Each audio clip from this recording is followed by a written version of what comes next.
de ne pas rouvrir le contentieux avec l'Algérie, en dépit de la guerre de 1963, et il pensait qu'en échange de cela, l'Algérie allait le soutenir dans sa politique de récupération du Sahara occidental, c'est-à-dire du Sahara espagnol. Il n'en fut rien.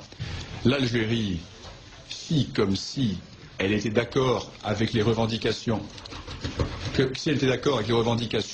marocaines, mais dès que l'Algérie put agir, eh bien, elle organisa un mouvement de sédition qui était bien entendu destiné à créer une fiction d'État indépendant, d'État sahraoui indépendant, à travers le Front Polisario. Et cela pourquoi? Cela pour une raison très simple, qui est que si vous prenez une carte, vous constatez que l'Algérie a une toute petite façade sur la Méditerranée et a un énorme ventre dans le Sahara. Ventre totalement artificiel, puisque le Sahara n'a jamais été algérien, puisque l'Algérie n'a jamais existé par le passé. Et le Maroc, lui, est un pays qui, avec le Sahara occidental, dispose d'une immense façade atlantique, de vives relations tournées vers l'ouest. Le Maroc n'a pas de richesse minière, mais a une immense façade atlantique. L'Algérie a d'immenses richesses en pétrole et en gaz, mais elle est coincée dans la Méditerranée. Le détroit de Gibraltar peut être fermé demain, l'Algérie sera totalement enclavée, alors que le Maroc a cette immensité d'ouverture vers l'Atlantique. Et l'Algérie ne peut pas le supporter. Dans le rapport géopolitique nord-africain, il est bien évident que la riche Algérie n'est qu'un pays enclavé, par rapport au Maroc, bien moins doté au point de vue minier, mais qui a cette immense façade d'ouverture sur l'Atlantique. Et deuxième raison, existe en Algérie, dans une zone qui est historiquement marocaine, mais qui a été rattachée à l'Algérie par la France, existent les gisements des mines de Garad Jebilet, et ces mines, exploitées en étant ouvertes vers la Méditerranée, avec 1700 km de voies ferrées, ne sont pas rentables.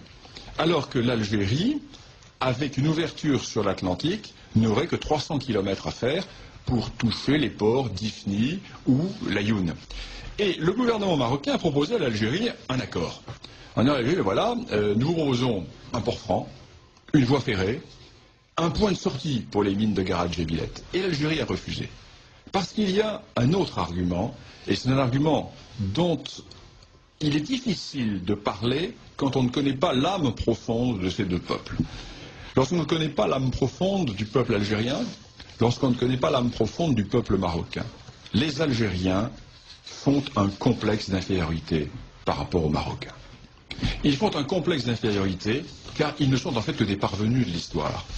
Je ne le dis sans aucune agressivité, je le dis en toute amitié. Ce sont des parvenus de l'histoire. Ce pays n'a jamais existé. Au mieux, il fut une dépendance turque, une suite de bellicats. Et il était un monde d'anarchie.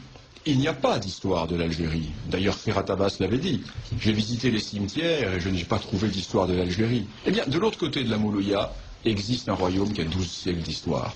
Lorsque Hugues Capet est élu roi de France en 987, la dynastie marocaine a déjà un siècle et demi d'histoire.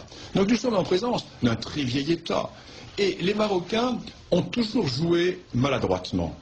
Parce que ce sont des gens bien élevés, ce sont des gens polis, ce sont des gens qui, sûrs de leur bon droit, ont pensé qu'ils pouvaient discuter avec les Algériens comme on discute entre gens bien élevés.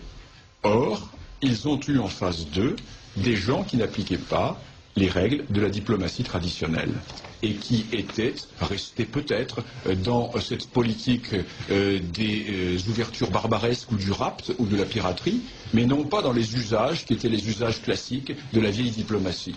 Et les Marocains se sont trouvés du jour au lendemain pris par cette réalité algérienne et ils commencent à comprendre maintenant que l'on ne négocie pas avec l'Algérie comme on négocie avec l'Espagne ou avec la France, pays de vieille civilisation, de vieille tradition politique. Alors aujourd'hui, la situation est très claire. Les Marocains ont proposé une large autonomie au Sahara occidental, dans le cadre du Maroc. Et l'on s'achemine vers ce genre de solution. Alors que vont faire les Algériens? Eh bien, ou bien ils vont accepter, ou bien ils vont refuser.